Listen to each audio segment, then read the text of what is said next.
올해 2024년도 파리 올림픽이 있었습니다. 이번 올림픽에는 총 206개국이 참여했고 몇 명 이상의 선수들이 참여했습니다. 이번 파리 올림픽에서 한국의 최종 순위는 몇이었을까요? 기도하시느라 우리 올림픽 못 보셨죠? 철야하고 하루 종일 일하시느라고. 자, 몇이었을까요? 네, 맞습니다. 8입니다. 금메달 13개, 은메달 9개, 동메달 10개를 획득해서 파리로 올림픽을 마치게 됐습니다. 올림픽 경기에서 꽃이라고 불리워지는 경기가 있죠. 종목이 어떤 종목일까요? 마라톤입니다. 그 긴 시간 사람의 한계를 넘어선 그 질주, 그것을 올림픽 또 마라톤이 이 올림픽 경기 종목의 꽃이라고 부르고 있습니다. 우리 신앙인에게 있어서도 신앙의 꽃, 믿음의 꽃이라고 할 수 있는 것이 있습니다. 무엇일까요? 이미 여러분은 정답을 다 알고 계십니다. 오늘 설교의 내용도 다 알고 계십니다. 신앙의 참된 꽃, 아름다운 꽃, 바로 전도입니다. 하나님께서 기뻐하시는 신앙의 행위, 그 결정적인 신앙 행위, 전도입니다. 그리고 우리가 가지고 있는 믿음의 결정체, 신앙의 결정체가 바로 전도입니다. 로마서 10장 15절에서는 기록된 바 아름답도다 좋은 소식을 전하는 자들의 발이여라고 기록하고 있습니다. 좋은 소식을 전하는 자들, 복음을 전하는 자들, 그들의 발걸음이 너무나도 아름답다고 기록을 하고 있습니다. 이것은 하나님의 관점에서 그렇다는 것이죠. 하나님이 보실 때 어떤 신앙인의 모습을 아름답다고 이야기하실까? 이름만 그리스도인이라는 것이 아니라 그의 삶의 걸음이 한 영혼을 위해서 복음을 전파하고 좋은 소식을 전하며 살아갈 때 그 걸음걸음을 보시며 하나님께서 기뻐하시고 또한 그 모습을 아름답다고 평가하신다는 것입니다. 여러분, 전도는 하나님의 명령입니다. 명령은 거부할 수 없는 것이죠. 명령은 그대로 행해야만 하는 것입니다. 우리가 믿음의 법칙을 알고 있다면 이 명령을 거부할 수 없어요.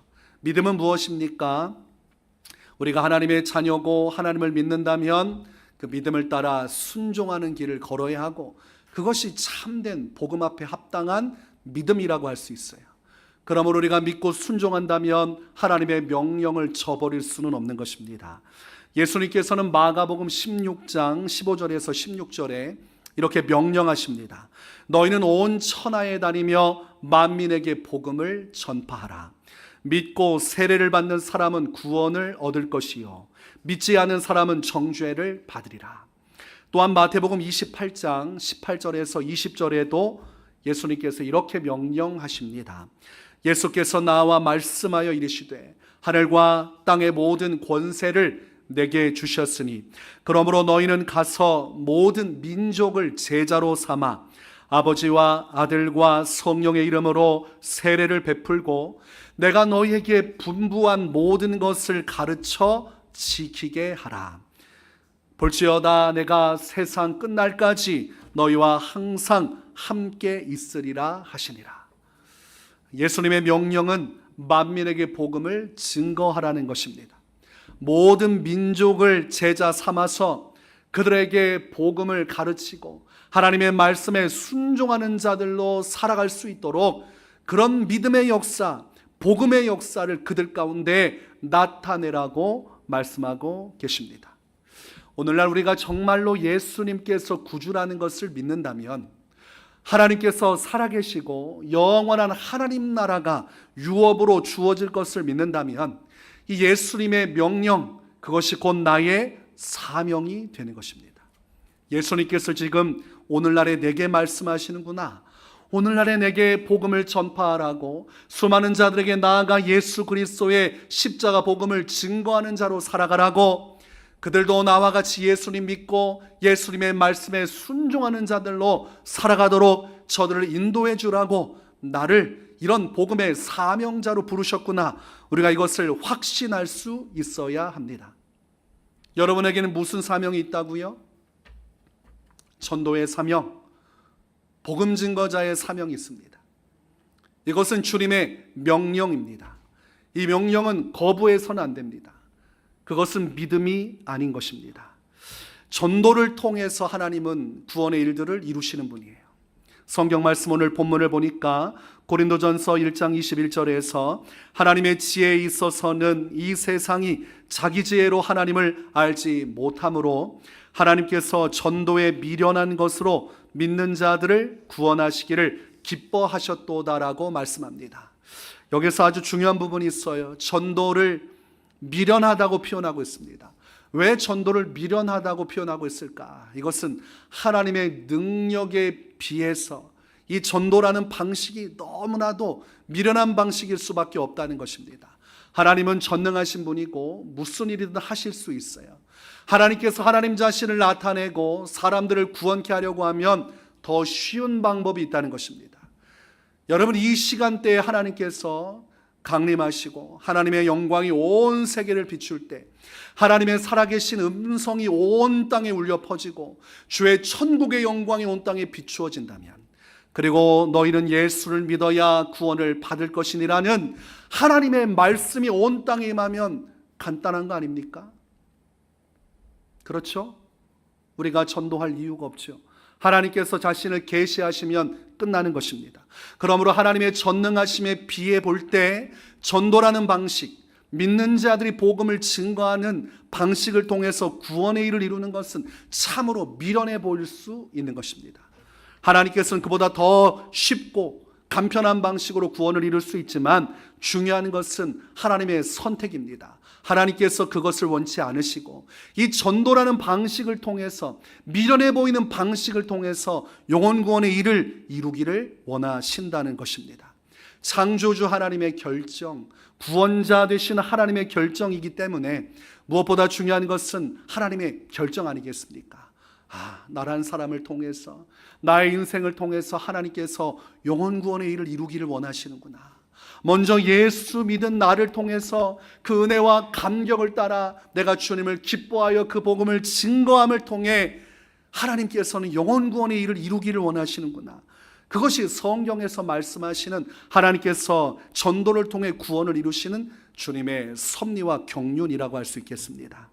그래서 우리가 사도행전의 말씀을 보면 이 전도의 여정을 기록하고 있어요. 특별히 바울이라는 사람에 대해서 기록하고 그가 어떤 전도의 삶을 살았는지에 대해서 사도행전은 주목을 하고 있습니다.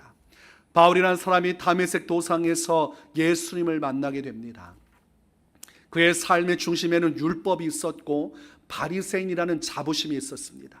내가 바리새인으로서 율법에 흠이 없는 자로서 하나님을 경외하며 섬기니 내가 이 믿음을 따라, 이 율법을 따라 구원을 받을 수 있다고 믿었지만 더 높은 차원의 복음의 시대가 왔음을 다메섹 도상에서 깨닫게 됩니다. 하나님은 이제 율법의 시대를 저물게 하시고 아들이신 예수님을 통해서 유대인뿐만이 아니라 이방인 모두가 이 십자가 복음을 통해 구원케 하시는 새로운 언약의 시대를 열었구나. 그리고 나서 완전히 회심하고 변화되어서 율법적인 관념을 버리고 이제 오직 예수 그리스도 한 분을 통한 하나님의 복음의 영광에 참여하게 됩니다. 그래서 전에는 율법의 중심으로, 회당의 중심으로 교회를 핍박하고 예수님을 믿는 자들을 가두어 버렸지만 이후부터는 교회 공동체로 들어와서 교회 성도들과 함께 고난받고 핍박받으면서 유대인들의 증오의 대상이 되면서도 끝까지 예수 그리스도 이 복음을 증거하는 삶을 살아가게 됩니다. 그렇게 회심하고 변화된 바울이 얼마나 열정적으로 모든 걸 다 들여서 전도하며 살아갔는지에 대해서 사도행전 말씀에서 기록을 하고 있습니다.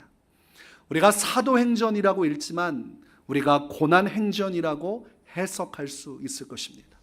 그것은 바울이 이 복음을 증거하면서 수많은 고난을 받았기 때문입니다. 그런데도 놀라운 것은 고난을 받으면서도 복음 증거하기를 멈추지 않았다는 것입니다. 고난이 없어도 복음을 전하지 않으려는 세대에 살고 있는데 고난 속에서도 복음을 증거했다는 것, 그것은 얼마나 놀라운 일입니까? 사도행전 16장의 말씀을 보면 억울하게 매를 맞고 감옥에 갇혀 있을 때 하나님을 찬송하고 기도하는 그 신앙 속에서 하나님께서 옥문을 여시고 그곳을 벗어날 수 있는 길을 열어주십니다. 그냥 그 길을 벗어나도 될 만했어요. 그런데 바울은 그 감옥 어두운 곳에서 떠나지 않고 기다립니다. 바로 간수가 돌아올 때 그에게 전도하려고 기다리고 있는 것이죠. 여전히 매맞은 자국이 아프고 여전히 속상한 상황이지만 그럼에도 불구하고 바울이 가장 중시했던 것이 무엇인지를 알려주는 부분입니다. 내가 왜 이곳에 와서 매를 맞고 내가 왜 이곳에 존재하며 오늘을 살아 숨쉬며 오늘 이곳에서 내가 있는가? 바울에게 있어서는 전도였습니다. 나는 전도하기 위해 이곳에 왔고 나는 오늘도 전도하기 위해 이 생명을 주께 부여받아 오늘 하루를 살아간다는 확고한 신앙의 중심이 있었기 때문에 그저 그 자리를 벗어나서 마음 편히 쉬는 길이 아니라 도리어 힘들고 어려운 자리지만 그 자리에서 간수가 돌아오기까지 기다렸습니다. 그리고 마침내 사람들이 다 돌망간 줄 알고 자살하려고 하는 그 간수가 칼을 들어서 자결하려고 할 때 바울이 그 모든 것을 멈추게 하고 예수 그리스도의 복음을 그에게 증거합니다. 주 예수를 믿으라. 그리하면 너와 내 집이 구원을 받으리라.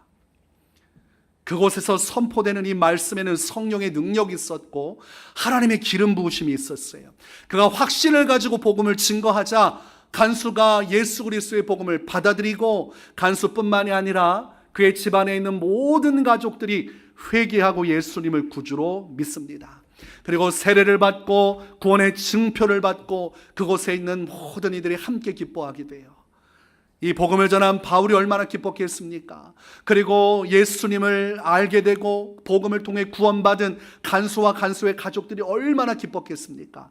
그리고 무엇보다 저 높은 보좌에 계신 하나님 아버지께서 바울을 통해 복음이 전파됨으로 잃어버린 양을 찾게 된 그 기쁨이 얼마나 컸겠습니까? 하나님께 지극히 큰 영광이 올려지고 천국에는 찬양 소리가 울려 퍼지게 된 것입니다. 바울은 그의 전 삶을 복음 증거하는 일에 사용했습니다. 사도행전 20장 24절 말씀을 보면 내가 달려갈 길과 주 예수께 받은 사명 곧 하나님의 은혜의 복음을 증언하는 일을 마치려 하면은 나의 생명조차 조금도 귀한 것으로 여기지 아니하노라고 고백하고 있습니다. 지금 달려가고 있는 길, 내가 마지막까지 생명을 다해 달려가는 이 길, 그 길이 무슨 길입니까? 사명의 길이에요. 주님께서 내게 맡기셨다고 믿고 확신하는 이 복음 증거의 사명을 위해서 나는 죽을 때까지 최선을 다할 것이고 나의 생명조차도 귀하게 여기지 않겠노라고 고백하고 있습니다. 복음 전하다 죽을지라도 이 길에서 멈추지 않고 주님의 보좌 앞에 서는 그날까지 최선을 다해 오직 예수님만을 증거하겠다고 신앙 고백하고 있는 것입니다. 여러분, 사도행전의 말씀을 봐도 온통 바울의 이야기예요. 그리고 신약 성경의 문을 열고 우리가 사복음을 넘어서 성경 말씀을 계속 보다 보면 나오는 서신서의 대부분이 다 바울이 친히 쓴 편지의 내용들로 가득합니다. 왜 사도행전에서는 유독 바울에 대해서 기록하고 있고 또한 신약 성경의 서신서는 유독 바울이 쓴 그 글들을 다 담아내고 있는가? 그것은 하나님께서 바울의 삶을 그만큼 인정하셨기 때문입니다. 바울의 삶이 그 누구보다도 찬란하고 아름다웠기 때문에 하나님께서 그의 삶의 모습과 그의 모든 신앙의 고백들을 성경 말씀에 담아내게 하셨어요. 하나님은 각 세대와 각 시대마다 믿음의 사람들을 세우셨고 성경에 기록된 사람들은 그 믿음의 사람들 중에서도 하나님께서 인정하실 만한 사람들의 이야기로 기록되어 있습니다. 그러므로 예수님께서 죽으시고 부활하신 이후에 정말로 하나님의 마음에 감동을 주고 하나님을 크게 기쁘게 한 자가 바로 이 바울이라는 것을 알 수 있습니다. 하나님께서 얼마나 바울을 귀하게 여기시고 그를 사랑하셨고 그의 인생을 아름답게 보셨는지는 성경에 기록된 그의 신앙의 고백과 그의 모든 신앙의 여정을 통해서 우리가 확인을 할 수가 있는 것입니다. 오직 예수 그리스도, 나는 십자가 안에서 예수님과 함께 죽었고 예수님과 함께 다시 살았으며, 내가 살아도 주를 위하여 살고 죽어도 주를 위하여 죽고, 내가 이제 사는 것은 나를 사랑하사 나를 위하여 자기 자신을 버리신 하나님의 아들을 믿는 믿음 안에서 저 부르신 부르심을 따라 오늘도 목숨 바쳐 생명의 길, 저 천성의 길로 내가 수많은 자들을 인도하리라. 이것이 사도 바울이 가지고 있었던 삶의 아주 유일한 소망이요 목적이었습니다. 여러분, 다니엘 12장 3절의 말씀을 보면 지혜 있는 자는 궁창의 빛과 같이 빛날 것이요 많은 사람을 옳은 대로 돌아오게 한 자는 별과 같이 영원토록 빛나리라고 말씀합니다. 우리가 칠흑같이 어두운 밤하늘을 보면 정말 다이아몬드같이 정말 영롱하게 빛나는 밤하늘의 별들을 보게 됩니다. 어두워질수록 그 빛이 더 찬란하죠. 그러나 밤이 지나고 나면 그 별빛을 우리가 살필 수가 없어요. 잠깐 우리 눈에 보이는 영광일 뿐입니다. 그러나 하나님의 말씀을 붙들고 복음을 증거하여 많은 사람들을 옳은 대로 인도한 사람은 하나님께서 영원히 저 밤하늘의 별과 같이 주님의 나라에서, 주님 앞에서, 모든 민족 앞에서 영원토록 빛나게 하시리라고 약속하고 있습니다. 그것은 꺼지지 않는 불빛이고 사그라지지 않는 불빛이요 영원히 빛날 하나님의 영광이라는 것입니다. 요한계시록 22장 12절에서는 보라, 내가 속히 오리니 내가 줄 상이 내게 있어 각 사람에게 그가 행한 대로 갚아주리라고 말씀하고 있습니다. 우리가 하나님 나라 영광을 사모합니다. 주님 나라 가면 얼마나 아름답고 얼마나 행복하고 평안할까. 믿음의 선진들이 보기 원했던 하나님 나라를, 영원한 날들을 우리가 꿈꾸고 있어요. 그러나 하나님 나라에 들어간다고 해서 그곳에서 받을 영광이 다 똑같지 않습니다. 예수님께서는 행한 대로 갚아준다고 되어 있어요. 이 땅에서 우리가 주님 앞에서 어떤 삶을 살았는지, 같은 믿음이라 해도 그 믿음 안에서 어떠한 신앙의 여정을 살았는지를 통해 또 다른 영광을 하나님께서 계획하고 있다고 말씀하고 있습니다.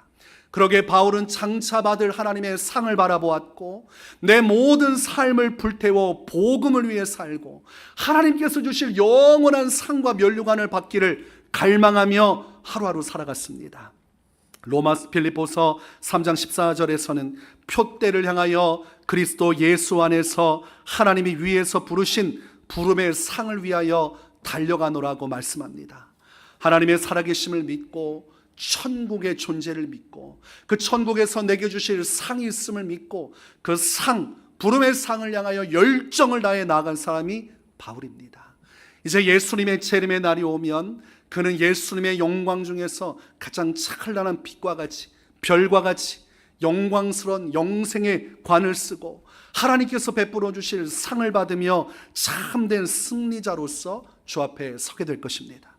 이 땅에서 복음을 위해 살아갈 때는 버림받은 자와 같고 복음의 사슬의 매인자가 되어서 자유롭지 못한 삶을 살았지만, 하나님은 아셨던 것이지요. 그의 삶이 얼마나 위대하고 아름다웠는지 사람들은 몰라도 하나님은 아시고, 장차 영원한 하나님 나라가 계시될 때 하나님뿐만이 아니라 모든 민족과 족속, 구원받은 자들은 바울이 얼마나 위대한 사람이었는지를 알게 될 것입니다. 여러분, 성경 말씀을 보면 반면에 또한 이런 말씀들이 있습니다.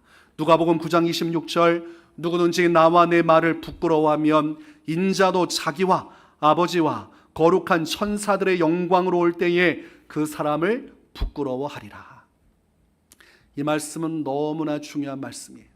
오늘날 이 시대의 신앙인들이 이 말씀을 묵상을 해야 됩니다. 저도 이 말씀을 읽으면서 항상 마음에 거치는 것이 있었어요. 예수님을 부끄러워하고 복음을 부끄러워하는 것, 그때 어떤 일이 벌어지는 것인가? 예수님께서 재림하실 때 내가 한 그대로 천사들 앞에서 또한 사람들 앞에서 나를 부끄러워하겠다고 말씀하시는데, 여러분, 이것이 어떤 의미입니까? 예수님께서 우리를 부끄러워하신다는 것이 무슨 의미겠습니까? 그냥 부끄러워하고 부끄러운 채 천국에 가는 것일까? 그런 의도로 쓰여진 것이 아닙니다. 부끄러워한다는 것은 하나님의 영광에 참여할 수 없다는 뜻입니다. 하나님께서 부끄러워하는 자들은 천국에 갈 수가 없습니다. 이 말씀을 바로 해석하지 않으면 그냥 예수님 믿다가 예수님도 부끄러워하고 복음도 부끄러워하다고 그냥 저냥 살다가 천국에 가는데, 부끄러운 채로 천국에 가나 보다 이렇게 착각을 할 수가 있어요. 잘못된 것입니다. 과거 부흥사들이 부끄러운 구원을 많이 이야기했습니다. 개털 모자 쓰고 천국에 간다는 등 말도 되지 않는 설교 내용을 통해서 성도들에게 웃음을 주었지만 부끄러운 신앙은 천국에 못 갑니다. 천국은 승리하는 자, 이기는 자가 가는 곳입니다. 요한계시록 2장 26절, 이기는 자와 끝까지 내 일을 지키는 그에게 만국을 다스리는 권세를 주리니, 하나님 나라 들어가서 하나님 안에서 왕노릇할 수 있는 권세는 오직 예수님을 믿는 믿음으로 승리한 자들, 이기는 자들이 들어가는 것이, 어떠한 핍박과 환난과 고난과 유혹 속에서도 나의 주 예수 그리스도를 향한 정절과 나의 신앙의 절개를 지켜서 끝까지 복음을 위해 죽기까지 순종한 자들이 천국에 들어가는 것이지, 예수님을 부끄러워하고 복음을 부끄러워해서 이 복음을 말하지도 못하고 평생 숨은 자로 지낸 자가 천국에 갈 수 있는 일은 없습니다. 이 부분이 정확하게 정리가 되지 않으니까 성도들이 계속 익명의 그리스도인으로 숨어서 평생 복음을 증거하지 않고 숨어 사는 것입니다. 마태복음 11장 12절, 세례 요한의 때부터 지금까지 천국은 침노를 당하나니 침노하는 자는 빼앗느니라고 되어 있어요. 세례 요한 때부터는 신약 시대를 이야기합니다. 신약 시대 오순절 마가다락방에 임하신 성령 시대 이후에 하나님 나라 구원에 대해서 우리가 어떻게 이해하면 좋을까? 예수님은 천국을 침노하는 것이라고 설명했습니다.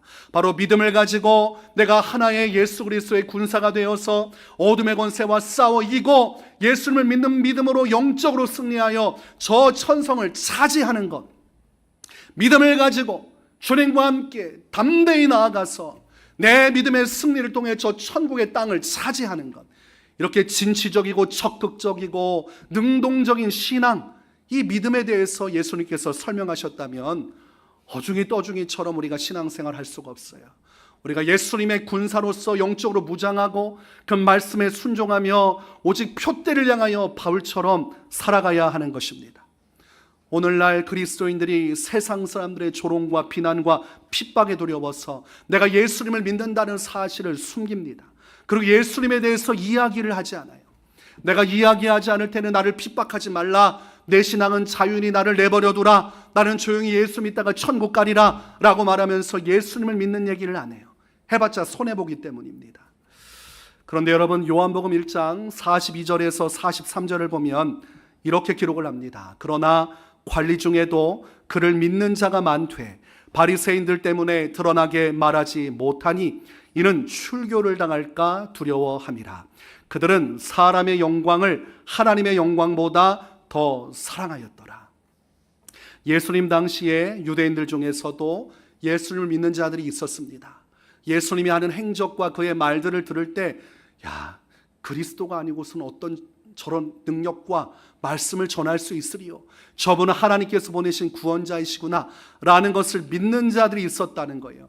그런데 그 당시에 바리새인들이 혈기등등해서 예수님을 공격하기 위해 계속해서 사람들을 보내고 대제사장들, 사두개인들이 다 합심해서 예수님을 죽일 생각을 하고 있던 때라서 유대인들 안에서 이 회당 공동체에서 결의한 것이 있습니다. 누구라도 예수님을 믿는다는 신앙 고백하는 사람, 그 사람은 출교를 당할 것이다, 이렇게 정해놓은 거예요. 그러므로 예수님을 믿는다는 행동이나 말을 하다가 걸리면 그대로 유대 공동체에서 추방당합니다. 완전히 세상살이 할 수 없는 지경에 이르게 돼요. 전에는 친구였고 이웃이었지만 이제는 원수 상태가 되고 사람들에게 정죄받고 그곳에서 도저히 살 수 없는 지경에 이르게 됩니다. 그래서 출교당하고 사람들에게 버림당할 것이 두려워서 예수님을 믿음에도 그 믿음을 드러내지 않고 침묵하던 자들이 있었고, 그들에 대해서 하나님께서 무엇이라 판단했는가가 중요하지 않습니까? 그래, 속으로 믿으니까 됐지, 속으로 믿어도 마음으로 믿어 구원에 이른다고 했으니 천국에 갈 수 있다고 하셨으면 괜찮아요. 그냥 인양저냥 말하지 않고 겉으로 티내지 않고 속으로 믿으면 될 거예요. 그런데 성경은 그렇게 이야기를 하지 않습니다. 그들에 대해서 성경이 무엇이라 판단하냐면 그들은 사람의 영광을 하나님의 영광보다 더 사랑하였다라고 되어 있어요. 하나님보다 다른 것을 더 사랑하는 것은 우상 숭배입니다. 그들은 하나님보다 세상의 영광을, 사람의 영광을 더 사랑하는 우상 숭배자였다고 되어 있어요. 하나님을 인정은 하지만 그를 믿는다고 말할 수는 없는 것입니다.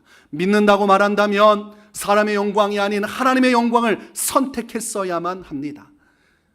12사도와 같이 죽기까지 순종하는 자리로 갔어야 되는데 가지 않았어요. 그들은 예수님이 죽으시든 죽지 않으시든 상관없이 그냥 속으로만 믿겠다고 생각했지만 그러한 믿음을 주님은 받지 않으십니다. 오늘날 이런 신앙에 잘못된 덫에 걸린 성도들이 너무나 많아요. 사람의 영광을 하나님의 영광보다 더 사랑해서 세상에서 예수님을 믿는 것 드러내지 않고 혼자만 그냥 마음속으로만 믿겠다고 하는 자들, 그 신앙은 주님이 인정하지 않습니다. 또한 내가 예수님의 복음에 있어서 이 복음을 자랑스러워하기보다 오히려 이 복음을 부끄러워하고 예수님을 부끄러워하는 자들, 이것도 신앙적인 정체성에 심각한 문제가 있는 사람입니다. 로마서 1장 16절은 내가 복음을 부끄러워하지 아니하노니 이 복음은 모든 믿는 자에게 구원을 주시는 하나님의 능력이 됨이라. 먼저는 유대인에게요 그리고 헬라인에게로다라고 말씀하고 있습니다. 바울이 지금 어떤 확신을 가지고 있냐면 유대인이든 헬라인이든 어떤 이방인이든 이 복음을 통해서 모두가 다 구원을 받을 수 있다. 나는 그것을 확신한다고 되어 있어요. 그러므로 지금 지옥 갈 자가 복음을 믿으면 회개하여 구원받아 천국에 간다는 확신이 있기에 바울에게 있어서 복음은 부끄러운 것이 아니었습니다.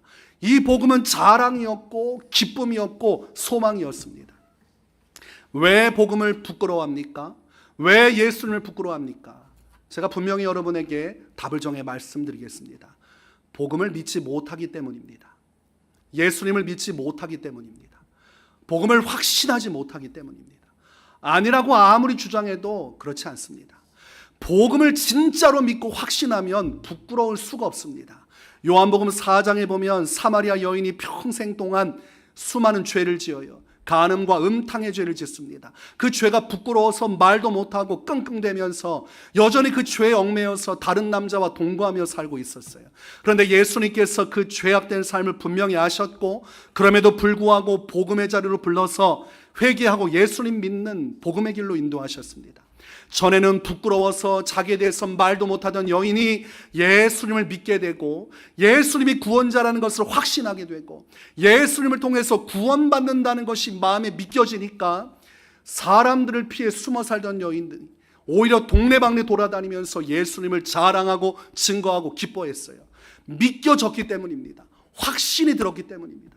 정말 예수님 믿으면 내 죄가 용서받는구나. 정말 예수님 믿으면 지옥 갈 내가 천국 가는구나. 이것이 확신이 되어지면 기쁠 수밖에 없고 자랑스러울 수밖에 없어요. 부끄럽다는 것은 지식으로 동의는 하지만 확신에 이르지 못하는 것입니다. 그런 것 같다고 인정은 하고 싶으나 받아들여지진 않는 거예요. 그것이 내 삶을 변화시킬 만한 확실한 믿음이 아니기 때문에 부끄러운 것입니다. 그러므로 이 땅에서 부끄러워하는 신앙, 주님 앞에 설 수 없는 신앙입니다. 예수님은 부끄러운 존재가 될 수 없고 예수님을 통해 유일하게 구원의 길을 주신 복음은 부끄러운 것이 될 수가 없는 것입니다. 우리가 복음을 부끄러워하지 않고 복음을 자랑하고 전할 때 이 복음을 통해서 잃어버린 영혼들이 돌아와요. 로마서 10장 17절 말씀을 보면 그러므로 믿음은 들음에서 나며 들음은 그리스도의 말씀으로 말미암았느니라고 되어 있습니다. 그러므로 복음이 전해져야 듣고 들어야 믿음이 생기는 것이죠. 로마서 10장 11절에서 14절 말씀을 보면 마지막 14절 말씀에 그런즉 그들이 믿지 아니하는 이를 어찌 부르리요 듣지도 못한 이를 어찌 믿으리요 전파하는 자가 없이 어찌 들으리요라고 되어 있어요. 전파하는 자가 있어야 들을 것이고 들어야 믿을 것이고 믿어야 주의 이름을 불러 구원을 받을 터인데 그러므로 전하는 자가 있어야 하지 않겠느냐 이 말입니다. 오늘날 복음을 증거하는 자가 있어야 듣고 믿는데 믿는다는 자들이 부끄러워서 복음을 증거하지 않으니 듣고 믿는 일이 일어나지 않는 것입니다. 그러면서 말세의 시대이기 때문에 영혼들이 마음이 완악해서 복음 앞에 돌아오지 않는다? 아닙니다. 말세의 시대에도 구원받을 자가 있고 이 땅에 복음을 증거하면 믿을 자들이 있어요. 문제는 전하지 않으니까 듣지 못하고 듣지 못하니 믿지 못하고 믿지 못하니 부르지를 못하는 것입니다. 여러분 복음은 언제 전해야 합니까? 네, 일부 때도 같은 대답이었죠. 지금이라고 하신 분도 있고 항상이라고 하신 분도 있어요. 디모데후서 4장 2절 너는 말씀을 전파하라. 때를 얻든지 못 얻든지 항상 힘쓰라. 범사에 오래 참음과 가르침으로 경책하며 경계하며 권하라. 성경에서 복음 전파의 때는 때를 얻든지 못 얻든지입니다. 상황이 어떠하든지 고려하지 말고 상관하지 말고 복음을 전할 수 있다면 어떻게든 복음을 전하라 이렇게 되어 있습니다. 왜냐하면 복음을 듣고 믿으면 그 사람이 구원받기 때문입니다. 복음 전파의 가장 걸림돌이 되는 첫 번째, 제가 항상 강조하지만 예단하는 것입니다. 이 사람은 예수님을 믿지 않을 거야. 예단하는 것, 그거 교만한 것입니다. 여러분, 한 사람이 구원받는 건 나를 통해서 이루어지는 것이 아니에요. 그리고 그 사람의 성정대로 되는 것이 아니라 진짜 중요한 것은 복음의 능력으로 한 사람이 변화된다는 것을 믿어야 됩니다. 저 사람은 세속적이고 또 삶이 더럽고 추악한 삶을 향해 나아가지만 그러나 복음에는 능력이 있어서 내가 복음을 전하면 그 누구라도 변화될 수 있다는 복음에 대한 믿음을 가지고 전하면 그 나머지는 주님이 하시는 거예요. 그런데 우리가 예단해서 복음을 증거하지 않는 것, 그것은 자기 합리화에 불과합니다. 하나님, 저 사람은 어차피 전해봤자 안 믿을 사람이므로 내가 안 전했습니다. 그러면 다른 사람에겐 전하는가? 역시 예단해서 전하지 않아요. 사도행전 8장을 보면 빌립 집사가 성령의 인도함을 받아서 광야로 갑니다. 그리고 성령의 이끄심을 따라 갔더니 에디오피아 내시 한 사람을 만나게 되고 그 사람은 에디오피아 여왕 간닥의 모든 국고를 맡을 만큼 영향력 있는 고위직관리였습니다. 그러므로 빌립 집사 개인으로 생각할 때는 저런 이방인이, 저 높은 사람이 내가 복음을 전한다고 복음을 믿겠는가 생각할 수도 있는 상황이었습니다. 그러나 빌립 집사는 성령의 인도하심을 따라 그 광야길에서 에디오피아 내시를 만나고 그 마차로 가까이 가서 복음을 증거하기에 최선을 다해요. 그리고 마침 가서 복음을 증거하고자 했더니 이 에디오피아 내시가 이사야서를 보고 있었고 예수님에 대해서 예언하고 있는 말씀을 보면서 해석을 하지 못해서 근심하고 있던 차에 딱 만나게 됩니다. 만약 예단했다면 그곳에 빌립 집사는 가지 않았을 거예요. 믿겠는가 생각했다면 안 갔을 것입니다. 그러나 성령의 말씀에 순종해서 가서 복음을 증거할 때 그 에디오피아 내시가 그곳에서 예수님을 구주로 믿습니다. 또한 그곳에서 세례까지 받고 성경 말씀을 보니까 기쁨으로 돌아갔다고 되어 있어요.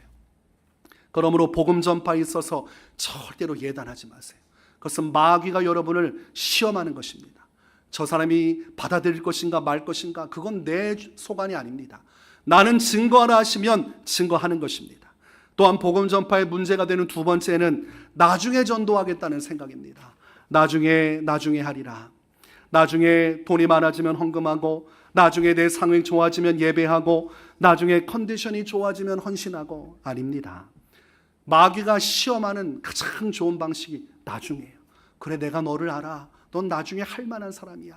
그러니까 나중에 해도 돼 라고 속삭인 것은 사탄입니다. 그러나 주님은 지금을 말씀하세요. 지금이 구원의 날이요 지금이 은혜의 날이라고 성령은 말씀하시고, 지금 깨어 기도하고 지금 깨어 헌신하고 지금 하나님의 복음을 증거하라고 말씀하는 것입니다.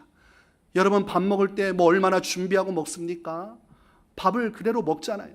옷이 제대로 갖추어지지 않아도, 세수하지 않아도 배가 고프고 정말 죽을 것 같으면 밥 찾아 먹지 않습니까? 밥은 중요한 것이라고 잘도 찾아 먹으면서 영혼이 죽어가는 영혼 구해야 되는데 뭘 준비하겠다고 자꾸 나중에 합니까? 전도도 마찬가지예요. 지금 하는 것입니다. 지금 전도하면 주님이 역사하여 주시는 것입니다. 얼마 전에 모르는 번호로 전화가 왔어요. 제가 전화를 딱 받고 대화해 보니까 20년 전에 장교로 훈련 받을 때 같이 훈련 받던 친구가 전화한 것입니다. 제가 그 당시 훈련병 시간을 가지면서 마음속에 다짐하기를, 하나님, 제가 꼭 전도하게 해주십시오. 저도 이 군대 훈련 받으면서 바쁠지라도 예수님 꼭 전하게 해주십시오. 제가 복음을 부끄러워하지 말고 담대하게 정말 예수 믿는 자답게 이곳에서 꼭 전도하게 하십시오. 저를 붙들어 주십시오. 계속 기도하고 있었어요.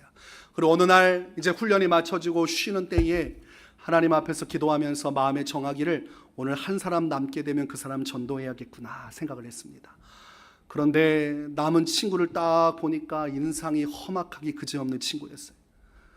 영화 같은 데 보면 항상 그 깡패 역할하는 사람들 얼굴 있잖아요. 강한 눈빛, 강한 어떤 기백이 느껴지는, 저 사람한테 전도하다가는 욕을 바가지로 먹겠구나, 또는 내가 참 큰 해코지를 당하겠구나, 이런 느낌의 아주 건장하고 아주 강력한 인상을 가진 그 동기만 딱 남고 다 나가는 거예요. 순간 엄청 당황했지만 주님께 기도하는 마음으로 내가 전해주고 싶은 말씀이 있다 그러면서 예수님에 대해서, 십자가에 대해서, 예수님을 믿어야 구원받고 하나님 나라 천국 갈 수 있다고 했더니 가만히 다 듣는 거예요.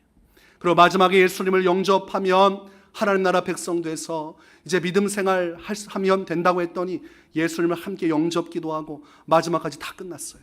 너무 순조롭게 진행되니까 저도 약간 놀라가지고 가만히 이렇게 눈치를 살피고 있었습니다. 저 친구가 혹시 후회한다고 말하거나 말을 바꾸지 않을까. 그 친구가 그대로 이것을 받아들이고, 그리고 그때부터 교회 다니면서 신앙생활을 시작을 했어요. 그리고 얼마 전에 전화 왔는데 꿈꾸다가 제가 생각났고 제가 보고 싶어서 연락처를 찾아서 전화했다는 거예요. 지금 장교로 군생활하다가 전역하고 부사관으로 또다시 자원해서 저 양구에서 지금 2딸 낳고 살고 있는데, 그래서 제가 궁금한 거 물어봤습니다. 지금도 예수님을 믿고 있는가 했더니 코로나 이후에 조금 주춤하고는 있지만 교회 출석하면서 예배 생활을 하고 있다 이렇게 얘기하는 것입니다. 저한테 왜 전화했겠습니까? 고마우니까 전도했죠. 그 훈련병 시절에 나에게 복음을 증거해 준 저가 어떻게 살고 있는지 궁금해서 20년 지나서 저한테 전화한 거예요. 그래서 다음에 꼭 만나자, 꼭 만나자.